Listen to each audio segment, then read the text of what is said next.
E aí, pessoal? Eu sou o Osmar e está começando mais um História do Brasil. E nesta videoaula de hoje, nós iremos aprender sobre as revoltas nativistas do período colonial.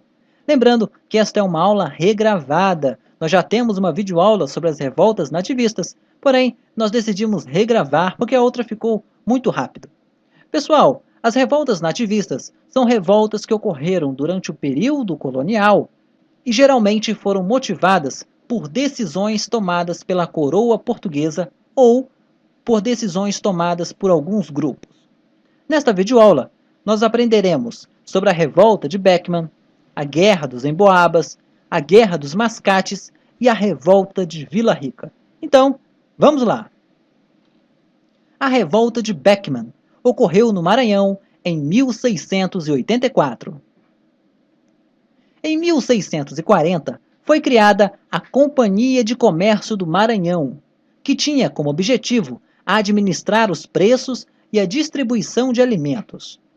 A criação da companhia gerou o aumento dos preços, diminuiu os lucros dos colonos e gerou escassez de alimentos.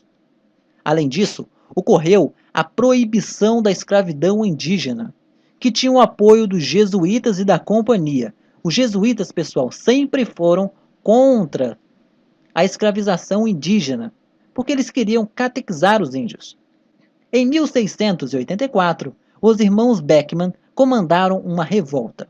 Os revoltosos tomaram o Forte São Luís e expulsaram os jesuítas. As tropas da coroa portuguesa impuseram violenta repressão e a revolta fracassou. Seus líderes foram mortos ou presos. A Companhia de Comércio do Maranhão foi extinta tempos depois. A Guerra dos Emboabas, ela ocorreu na atual região de Minas Gerais, entre 1707 e 1709. Os paulistas descobriram as minas de ouro e achavam-se no direito de explorá-las exclusivamente, lembrando que os paulistas começaram a descobrir essas minas de ouro principalmente a partir do bandeirantismo, especificamente após a expedição de Fernão Dias à atual região de Minas Gerais. Porém, os forasteiros, ou seja, pessoas de fora que eram chamadas de emboabas, também queriam o direito de explorar o ouro da região. Em 1707, começou a surgir os primeiros conflitos entre os paulistas e os emboabas. O principal episódio desta guerra foi o Capão da Traição, onde os paulistas foram encurralados e se entregariam com a promessa de que suas vidas fossem poupadas. Mesmo se rendendo, os emboabas massacraram os paulistas. Este fato aumentou ainda mais as tensões. Para impor a ordem, a coroa portuguesa tomou duas medidas importantes. A primeira delas foi a criação da Capitania de São Paulo e das Minas de Ouro, o que elevou São Paulo de vila para cidade. E a segunda medida foi devolver as minas que pertenciam aos paulistas e que foram tomadas pelos emboabas. A Guerra dos Emboabas durou até 1709. A Guerra dos Mascates, ela ocorreu em Recife, em 1710. Depois da expulsão dos holandeses, em 1654, pessoal, nós temos uma videoaula em que falamos sobre a ocupação holandesa no Nordeste. Ela se chama Invasões Estrangeiras. O povoado de Recife se destacou como um promissor centro comercial. Em 1703, os mascates era o nome pejorativo dado aos comerciantes de Recife. Eles ganharam o direito de se candidatarem aos cargos da Câmara de Olinda. Os olindenses, representados pelos decadentes senhores do engenho, se opuseram a essa medida. Em 1709, Recife foi elevada à categoria de vila, e o governador de Pernambuco transferiu para lá a sua residência.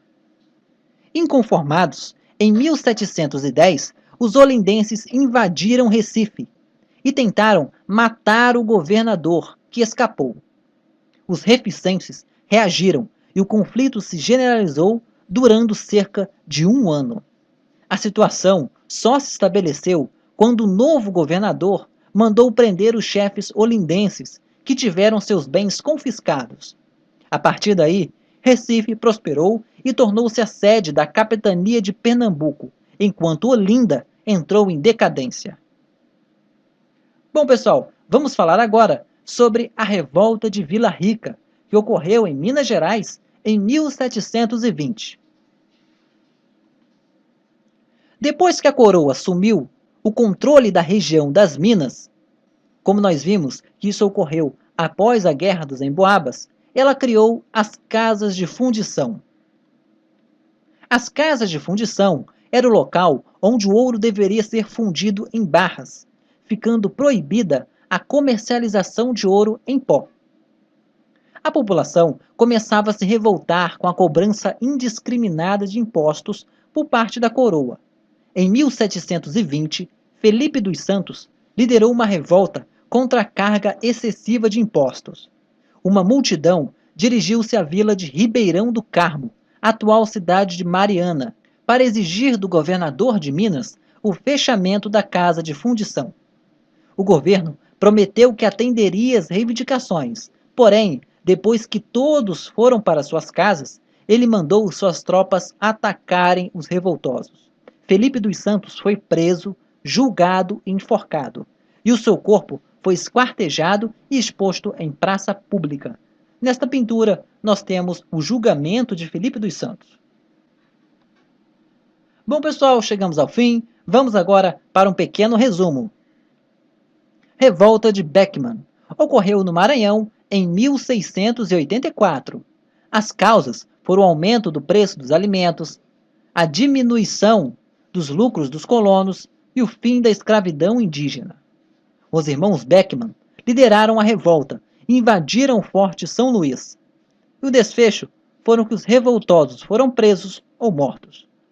A Guerra dos Emboabas ocorreu em Minas Gerais entre 1707 e 1709. A causa foi a disputa entre os paulistas e os emboabas pela exploração das minas de ouro.